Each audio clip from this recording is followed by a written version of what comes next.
राष्ट्रपति चुनाव में धांधली के नाम पर बीते दिनों डोनाल्ड ट्रंप समर्थकों के अमेरिकी की संसद पर धावा बोलने के बाद ट्विटर ने कड़ा कदम उठाया और नियमों का हवाला देते हुए ट्रंप के ट्विटर अकाउंट को हमेशा के लिए सस्पेंड कर दिया।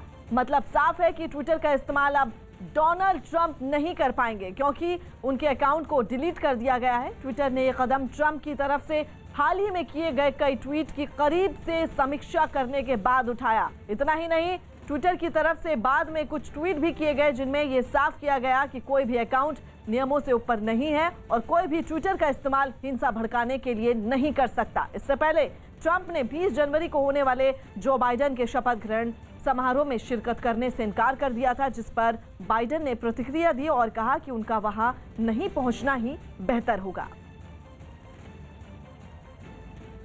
इस बीच ट्रंप के बड़े बेटे डोनाल्ड जॉन ट्रंप जूनियर ने पिता के खिलाफ चल रहे इस माहौल की कड़ी निंदा की। इसलिए उन्होंने एक के बाद एक 2 ट्वीट किए, जिनमें एक में लिखा कि अमेरिका में अपनी बात बोलने की स्वतंत्रता खत्म हो चुकी है और दूसरे में उन्होंने ट्रंप का ट्विटर अकाउंट डिलीट करने का जिक्र किया। इस ट्वीट में उन्होंने दूसरे देशों के कई तानाशाह शासकों के ट्विटर अकाउंट की मौजूदगी पर सवाल उठाए। उन्होंने ट्विटर के इस कदम पर तंज भी कसा।